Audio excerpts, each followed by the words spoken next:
हरिओम नमस्कार। कर्मकांड बाय आनंद पाठक में एक बार फिर से आप सभी का मैं स्वागत करता हूं। आज मैं आपको बताने वाला हूं नैवेद्य अर्थात भगवान को या देवी देवताओं को भोग कैसे लगाया जा सकता है, या अगर भावपूर्वक या विधि विधान से अगर भगवान को नैवेद्य के मंत्र सहित भगवान को भोग अर्पण करना है तो वो कैसे किया जाता है। तो शुरू करते हैं हमारा आज का वीडियो और विषय भगवान को भोग लगाने की एक बहुत सरल और बहुत संक्षिप्त विधि। उससे पहले आप सबसे कहना चाहूँगा कि अगर आपको हमारा वीडियो पसंद आए तो बिना भूले हमारे वीडियो को लाइक करें, ज़्यादा से ज़्यादा शेयर करें और हमारे चैनल को सब्सक्राइब करना मत भूलिएगा। तो नित्य ज़्यादातर हम लोग भगवान को भोग लगाते हैं, या जैसे अभी चैत्र नवरात्र आएंगे या कोई एक विशेष पर्व होते हैं, या बहुत लोग ऐसे हैं सारे जो प्रतिदिन नित्य भगवान को भोग लगाते हैं। और किसी भी देवी या देवता को या किसी भी भगवान को अगर भोग लगाते हैं, नैवेद्य अर्पण करते हैं, विधि विधान से कैसे खिला सकते हैं।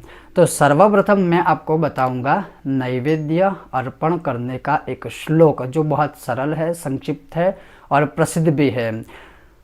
और वो श्लोक बोलने के बाद चाहे आप देवी को चाहे आप देवताओं को भोग अर्पण करते हो तो उसकी स्वीकृति भगवान करते हैं। मान लीजिए अगर आपको यह मंत्र या श्लोक नहीं भी आता है और प्रतिदिन भी अगर आप भाव रूप से भोग लगाते हैं तो वो एक अलग बात है, किंतु अगर आपको सविधि श्लोक सहित या मंत्र सहित भगवान को भोग लगाना है तो अवश्य हमारे इस वीडियो को आप फॉलो कर सकते हो। तो सर्वप्रथम आप जो भी भोग लगाते हो, चाहे जल हो, चाहे दूध हो, चाहे किसी भी प्रकार का भोजन हो, देवी या देवता का कोई भी प्रिय भोजन हो या भोग हो, वो सर्वप्रथम आपको भगवान के सामने रखना है। चाहे आप मंदिर में रखते हो तो मंदिर के सामने रखिए, किसी घर के मंदिर में रखते हो तो घर के मंदिर में भगवान के सामने रखिए। और हमेशा याद रखिए कि आप जिस भगवान को, मान लीजिए आपके मंदिर में तो बहुत सारे देवी देवता होंगे या हमारे मंदिरों में होते हैं, तो जब घर के मंदिर में सभी देवी देवताओं को भोग लगाते हैं तो विशेष रूप से जैसे मान लीजिए कि सावन का महीना है तो हम स्पेशल क्या करते हैं कि शिव जी को भोग लगाते हैं। जैसे नवरात्रि के दिन होते हैं तो हम स्पेशल क्या करते हैं, माता रानी को या श्री यंत्र को या देवी के जो भी स्वरूप है हम उनको भोग लगाते हैं।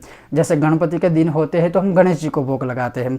लेकिन सभी देवी देवताओं को समर्पित करने के लिए अगर हम भोग लगाते हैं, जैसे भोजन का एक पूरा थाल बनाते हैं या प्रिय चीज़ वस्तु जो जिस भगवान की होती है वो हम लगाते हैं, तो वो सन्मुख यानी भगवान के सामने ही वो थाली भोजन या जो आप अर्पण करते हो वो रखना है।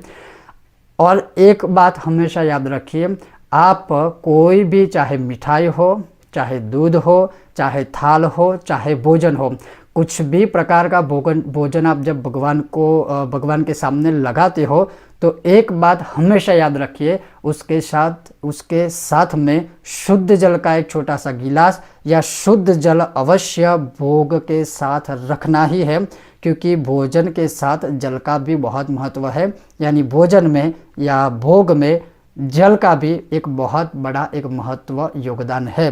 तो कोई भी भोजन लगाए, दूध या जो भी आप अर्पण करते हो उसके साथ आपको एक जल भी रखना है। जब वो सन्मुख रख लेते हो भगवान के सामने तब आपको सामने बैठना है। और जब आप सामने बैठते हो तो जिस भी देवी या देवता को उद्देश्य से आप वो भोग अर्पित करते हैं उस समय उनका भाव मन में रखना है। और वो भाव रख के आपको यह श्लोक बोलना है, ओम शर्करा खंड खाद्यानि दधिक्षीर घृतानि च आहारं भक्ष्य भोज्यं च नैवेद्यं प्रतिगृह्यताम्। बस एकमात्र ये श्लोक है। वैसे तो नैवेद्य के बहुत सारे आपको श्लोक मिल जाएंगे, मंत्र मिल जाएंगे, लेकिन जो सरल, सविधि, सरल, सहज और संक्षिप्त है वो ये श्लोक है। तो यह श्लोक बोल देने के बाद आपको ये श्लोक पहले बोलना है और उसके पश्चात क्या करना है, अपना जो लेफ्ट हैंड है उसको अपनी आँखों के आगे ऐसे रखना है और फिर अपने राइट हैंड से भगवान को बहुत ही प्रेम से इस प्रकार से भोजन खिलाना है। जैसे छोटे बच्चों को हम खिला रहे हैं, छोटे बच्चों को हम खिलाते हैं, उसी प्रकार से इन पांचों उंगलियों को आपको भगवान को भोग लगाने के लिए उसका प्रयोग करना है। और ऐसे अपनी आँखों के आगे ऐसे अपना हाथ रखे लेफ्ट हैंड, और राइट हैंड से भगवान को धीरे धीरे बहुत ही भावपूर्वक प्रेम से वो भोजन खिलाना है। और जब वो खिलाते हो भोजन, श्लोक बोलने के बाद जब आप वो भोजन अर्पण करते हो, तब आपको फिर बोलना है ओम प्राणाय स्वाहा, ओम अपानाय स्वाहा, ओम व्यानाय स्वाहा, ओम उदानाय स्वाहा, ओम समानाय स्वाहा, ओम एवं परब्रह्मणे परमात्मने नमः।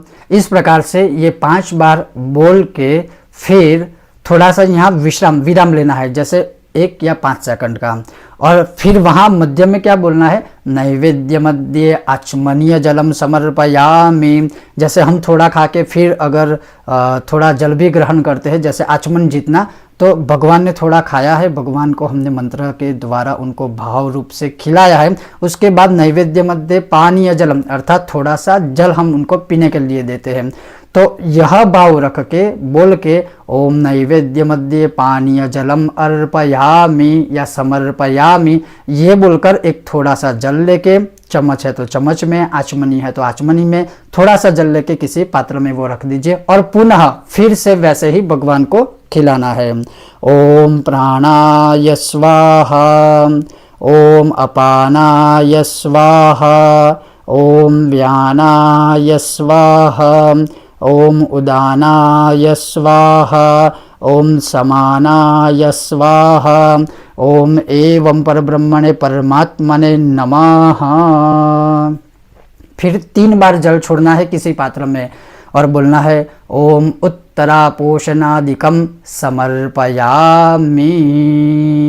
3 बार जल छोड़ के बस फिर जो भोग आपने लगाया है उसको 2, 5 मिनट या 10 मिनट तक रहने दीजिए। फिर वो भोजन लेके या वो भोग जो आपने लगाया है, अगर आप नित्य वो भोग लगाते हो तो आपके परिवार में ही जितने सदस्य हैं या जो भी वहाँ पर है वो थोड़ा थोड़ा करके प्रसाद के स्वरूप में खा सकते हैं। अब मैं आपको ऑलरेडी मैंने सब कुछ आपको एक्सप्लेन कर दिया है, समझा दिया है कि कैसे भोग लगाना है, किस प्रकार से। अब मैं बिना रुकावट के श्लोक के बाद संपूर्ण विधि आपको बता रहा हूं, ताकि अगर आपको वो स्वयं भी फॉलो करना है तो आप वो कर सकते हो। जैसे सर्वप्रथम श्लोक बोलना है, भोग वहां पर रख लेने के बाद ओम शर्करा खंड खाद्यानि दधिक्षीर घृतानि च आहारं भक्ष्य भुज्यं च नैवेद्यं प्रतिगृह्यताम्। ओम प्राणाय स्वाहा, ओम अपानाय स्वाहा, ओम व्यानाय स्वाहा, ओम उदानाय स्वाहा, ओम समानाय स्वाहा, ओम एवं परब्रह्मणे परमात्मने नमः। नैवेद्य मध्य पानीय जलम समर्पयामि, यह बोलकर एक बार थोड़ा सा पानी किसी भी पात्र में रखना है। पुनः ओम प्राणाय स्वाहा, ओम अपानाय स्वाहा, ओम व्यानाय स्वाहा, ओम उदानाय स्वाहा, ओम समानाय स्वाहा, ओम एवं परब्रह्मणे परमात्मने नमः। ओम उत्तरापोषणादिकं जलम समर्पयामि या ओम उत्तरापोषणादिकं समर्पयामि, ये बोलकर वहाँ 3 बार जल छोड़ दीजिए। इस प्रकार से नैवेद्य संपूर्ण अर्पण कर देने के बाद, नैवेद्य यानी भोग अर्पण करने के बाद 3 बार अलग अलग शब्द का प्रयोग करके बोल के 3 बार जल छोड़ने की परंपरा या विधि विधान है, किंतु एक ही बार में, जैसे उत्तरापोषणादिकं जलम समर्पयामि या उत्तरापोषणादिकं समर्पयामि, यह बोलकर 3 बार जल छोड़ दीजिए। इस प्रकार से भगवान को नित्य आप भोग अर्पण कर सकते हो या नैवेद्य अर्पण कर सकते हो। हाँ, कुछ रहस्य इसमें भी ऐसे है कि कुछ लोग मुंह के आगे ऐसे हाथ रख के फिर भगवान को खिलाते हैं, कुछ लोग या ज़्यादातर लोग जैसे हम लोग हैं वो आँखों के आगे ऐसे हाथ रख के फिर भगवान को नैवेद्य अर्पण करते हैं।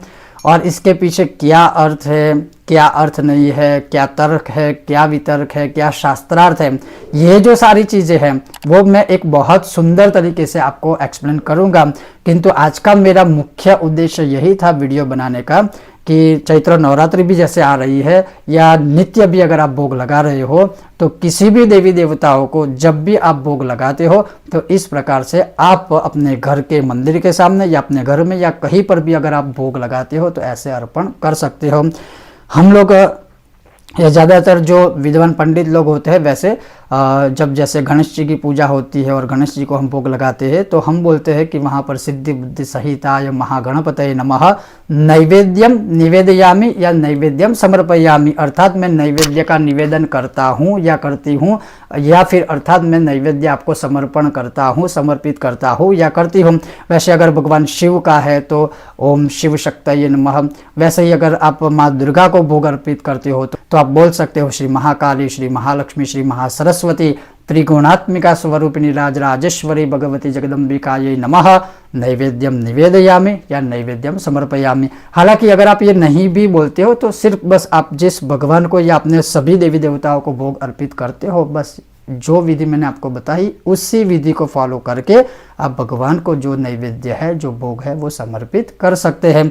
तो ये था हमारा आज का एक विषय और वीडियो। आपको यह विषय कैसा लगा, ये वीडियो कैसा लगा, अवश्य हमें बताइए। अगर आपको हमारा यह विषय और वीडियो पसंद आता है या आया है तो बिना भूले हमारे वीडियो को लाइक करें, ज़्यादा से ज़्यादा शेयर करने की कोशिश करें और शेयर करके भी थोड़ा सा हमें सहयोग देने की कोशिश करें ताकि जितना भी सत्य और जो शास्त्रोक्त जो वचन है, जो चीज़ें हैं, जो विधि विधान है, कर्मकांड आदि जो भी है वो सब तक पहुंच सके।